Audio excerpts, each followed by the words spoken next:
Hi all.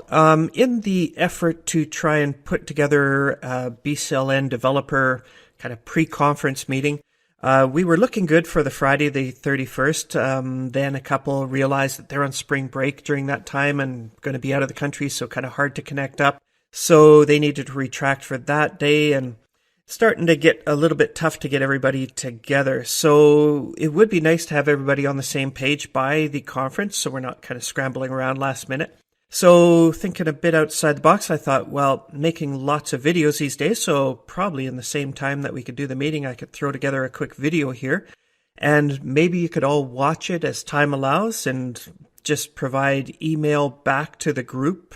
Just reply all to this email if there's something that you'd like changed about the meeting or details that you'd like clarified a little bit more, or whatever you want. So let's give that a try, and if we're all on the same page by the 31st, great. If not, we can still do that meeting for whoever can make it. So off we go. Give it a try. Let's run over our session here. Our session is the one on the Friday here at 9:45. It's an hour and 15 minutes, so lots of time for that. You can actually sign up for this, so probably a good idea if you're filling in for sessions, make sure you're signed up for that one. Our session is mainly about every year getting everybody into the loop, all of our members and teachers out there, so that they have an opportunity to see what's coming down for September and also to provide some feedback. And usually it's just a bit of a discussion. You just explaining your approaches for things and a bit of chat about why didn't you try it this way, and you know, lots of explanations and just kind of getting everybody into a nice big discussion. And the discussions quite often are good for them because it allows them to get their thoughts out and, you know, a little bit of clarity of why things are done this way and that. And also sometimes we get a few good ideas from them as well. But any which way, it's just a good opportunity for us as the developers, kind of the leads on what they're going to be teaching next year. Just an opportunity to chat with everybody and make sure that we're all kind of heading in the same direction. So while we have this schedule open, let's look at the block right after our session. I'm looking at this one and thinking that's not a bad block if we could do some debriefing after our session, just kind of sharing ideas on what we heard in the different areas, and then chatting with different people within the group and trying to make sure we answer some questions going forward. So try to leave that block open if you can. I think it's not a bad timing for us to kind of meet up before we have to split up and head back to our hometowns. And it still allows you to get back in time for lunch if you have some mingling to do at lunch, or if you're heading off at noon, or whatever your plans are. So maybe just try and set aside that block right after ours just to focus on the BCLN development group. As far as our session goes, so again, an hour and 15 minutes long, so good timing. And I was going to start off this session with an overview of our development process. So, 15, 20 minutes just overviewing the big picture.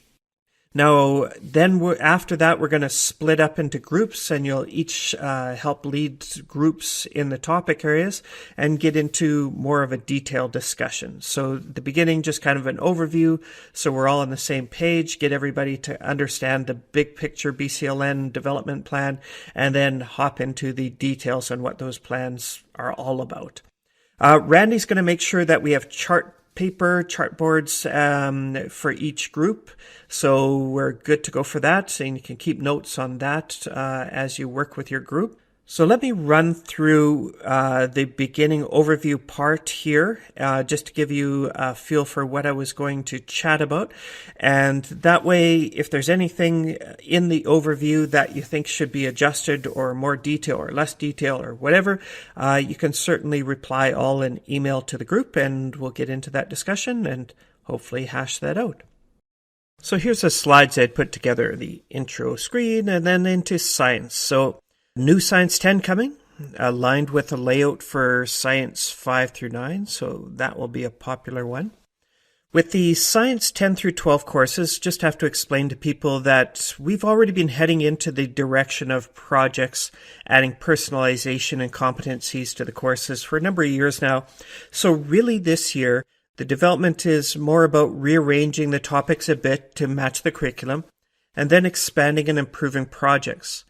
Along the way, developers, as they're rearranging, of course, are going to take the opportunity to review resources and look for opportunities for improvements here and there. But the main project is about realigning and adding improving projects. And then the details of the discussion will flow into the breakout groups. Math, similar. Content Connections is working on the new curriculum. So really, they're going to have the rearrangements done. So from our point of view, we're going to be adjusting the database, adding a few new little sections here and there, as well as the learning guides to match what they have. Not sure exactly how many of the courses will be done this year, but we'll get a good chunk of them done. And then for September 18th, we'll finish them up, as well as adding a bunch of projects like we did in the Math 5 through 9. For socials, Nick had already started aligning socials 10 last year, so it's basically ready. The main goal for socials this year is to prepare for all of those new socials courses that are coming down the pipe. So we're starting small, 3 courses for this year, and establishing a strong social studies template. And that way we're ready for solidly hitting all of those remaining courses for the following year. So I'll point out the options that will be part of the discussions, but all the details, of course, will be in the breakout groups and perhaps discussing which courses they think would be popular and so on. So that will make for an interesting discussion group there. The English discussion group will be explaining that we're still trying to establish the best way to integrate what the ministry has vaguely described so far. And we're still wondering if there's going to be more changes here, but for our plans, English 10 will be ready for September, and then we'll be fishing for feedback while working on the English 11 and 12 for the following year to be ready for September 18. And so, of course, the English one will be an interesting breakout chat, I'm sure. Careers, I put a slide in here. Everybody wants to know generally what's going on with the careers, possibly more than the details, but Corey plans to have the first unit of the first careers course done by the conference time so that people can preview and provide feedback in the discussion area. So she's working on that hard. And then we have a slide for others, some of those extra courses. So Todd's working on the new PE, Phys Ed 10. And we also have a great update to the Foods 11 and 12, and we'll have updates to the Family Studies, now interpersonal relations and so on, by September 17, and that's thanks to Craig. And the next slide is just about some of BCLN's longer-term goals. As you know, we've been converting Flash and Shockwave files to HTML5 and JavaScript for a while, but due to some of the updates with browsers recently, we felt some pressure to push on the gas a little bit there, so certainly some resources are set aside for that for this year. We also are working towards adjusting our links and our media servers just to make it possible for some of those sites who are interested in running a fully secure Moodle site to be able to do so. So it looks like that may be possible for this year to finish that up. We also, they FET to HTML5, again, FET a lot of Flash and Java, and so they're converting that over to HTML5, which is in alignment with what we're doing, so we're exchanging some of that stuff. OSBC, we have some of their media is being used in some of our courses, and so in the last couple of years we've run into cases where they've moved things on their server, and so they've been good to us and allowing us to keep some of their stuff in place just to get us through to the summer with the promise of some of the media that we still use, we can move over to the BCLN media servers and just make that easier for everyone. And for the 2017, just identifying the Moodle version that we'll be releasing for. Wirus, we are going to be working on the MathML filters just to make it possible that we are fully independent from a viewing point of view on the Wirus features. The next slide. Now this one's going to be a good one to kind of lead into your group discussions, into your topic breakout groups. And I picture you bringing this up a lot, is basically talking about how our teacher is going to use the BCLN resources to adjust their practices, aligning with the new curriculum and all that stuff. So this is definitely something worth bringing up as you go along. Bottom line is we're not throwing the baby out with the bathwater. We're not going to, we've spent years and years developing good lessons and databases of questions and assignments and stuff like that. It's true, there is definitely a push to move towards more constructivist and project-based learning, and that's wonderful, and we're going to add that as part of the options that teachers will have with their students, but we're not getting rid of all the great materials that are in the background. So teachers are going to have the opportunity to work and experiment with the new projects and explore and decide to what degree are they going to put their emphasis on this new material. And that's going to vary on the teacher, their style, what they value, where they see students learning the easiest in their classrooms or in their DL program. So the bottom line is we now with the new curriculum, yes, there is less content, and so we are able to accommodate greater depth. And so with all the new projects that we're adding and new opportunities, it provides a great opportunity for a teacher to explore here. There are more personalized learning opportunities coming along with that, and the competencies coverage is there within those projects. The assessment goals, certainly there will be more on the projects and less on straight learning guides and tests, but it will be up to the teacher to decide exactly what fits for them. So we'll have some suggestions and we'll put it in the course, but we're not going to get into arguments on exactly what percentage each thing should be weighted. Really, that's up to the teacher. We'll put in a suggestion, we'll have our discussions among our development group and come up with a plan. But yeah, don't let your breakout group fall into the trap of, these details. Just in the end, we'll put out a suggestion as to, here's where you can start. But as far as a teacher, some teachers are going to grab the projects and just go full force with them. And they may even eliminate some of the quizzes and some of the assignments and stuff like that. Great. Replace them with projects. It's up to you. If you want to change the weighting for that, awesome. Super. Do it.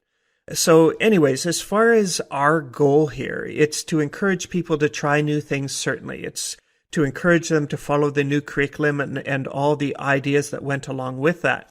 Absolutely. And we're trying to put those resources together to give them those opportunities.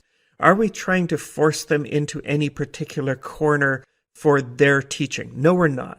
We're putting all kinds of neat options in front of them and saying, here's a suggested kind of default. Adjust as you will going forward. So that basically eliminates a lot of the little petty discussions that could get going in the breakout groups.